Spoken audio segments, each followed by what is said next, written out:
buɗe mu ga me a cikin kwalin. Kamar yadda kuke gani ɗan littafi ne tare da USB. Shi da wannan ɗan Assalamu alaikum warahmatullahi ta'ala wa barakatuh. Barkamu da sake saduwa da ku a cikin wannan bidiyon. Kamar yadda kuke gani yau zamu yi unboxing din sabon wayar kamfanin Samsung ne mai suna Z Fold 3. Mu je kai tsaye domin mu yi unboxing din. Idan muka yanka na muka koma can muka yanka kana daga kwalin ba abin da zaka fara gani sai wayar Z Fold din. Idan muka dauke ta muka ijje ta a gefe daya abu na gaba ba kuma bane illa wannan kwalin. Mu je kai tsaye domin mu bude mu ga me a cikin kwalin. Kamar yadda kuke gani ɗan littafi ne tare da USB. Shi da wannan ɗan littafin ba kawai bane a ciki illa wasu 'yan bayanai akan wayan. Ya kamata a ce ka samu lokaci ka karanta su. Sa'annan kuma da wannan USB take zuwa ita Samsung Z Fold 3 din.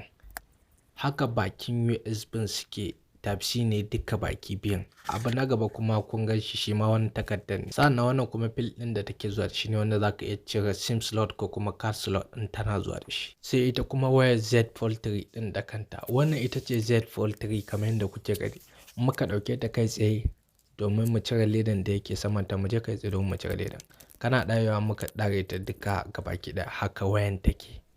Nan bayan ta ne da screen ɗinta na bayan muka juya gaban kuma haka gaban screen ɗinta yake. Mu juya mu ga gefen kuma haka gefen ta yake. Kuma sannan haka zaka iya lankwasa wayan ta rufu ta koma normal yanda ƙananun shan wayoyi suke. Yanzu mu je kai tsaye domin mu kunna wayan. Bari mu jira ta domin ta ƙasa kawowa. Wannan ma wasu 'yan seta ne kamar yadda aka saba a shan wayoyi. Kana gama setawa za ta buɗe ma home screen kamar haka. Duka anan muka kawo ƙarshen unboxing. Yanzu kuma za mu shiga cikin review. Kamfanin Samsung sai launching din Galaxy Z Fold 3 a 2021 August 11, sai releasing din shi a kasuwa 2021 August 27. Yanayin nauyin ta ma'ana weight ɗinta 271 kg ne. Build ɗinta gabanta glass ne, Gorilla Glass Victus. Bayan ta kuma na plastic ne. In muka koma gefen frame ɗin da take zuwa da shi tana zuwa da frame na aluminium ne. A gefen SIM tana zuwa da nano SIM da kuma eSIM. In muka koma gefen display kuma tana zuwa da foldable dynamic AMOLED ne ×2.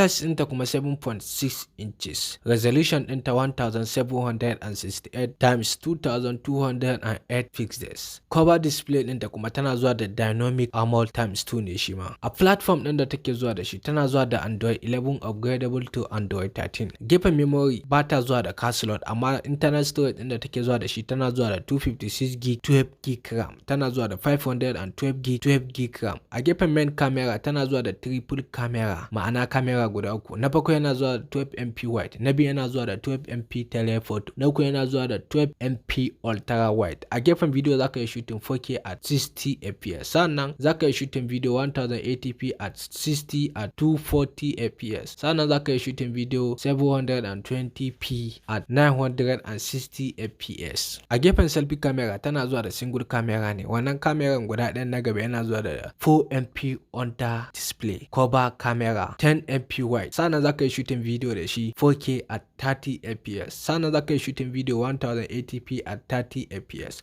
A gefen sound ba laifi wace da take zuwa da loudspeaker. Sa'annan Galaxy Z Fold 3 ba ta zuwa da 3.5mm jack. A gefen features ɗinta tana zuwa da sensor fingerprint side mounted ne. Battery ɗinta kuma ba laifi tana da battery saboda tana zuwa da 4000 mAh ne. A kaloli tana zuwa da phantom black, na biyu tana zuwa da phantom silver, na uku tana zuwa da phantom green. Duka ana muka kawo ƙarshen unboxing da review na Galaxy Z Fold 3. Kada ku manta ku danna mana alamar subscribe sannan ku taba mana alamar ƙararrawa domin da zarar mu ɗora sababbin bidiyon mu YouTube za su ke sanar da ku. Mun gode.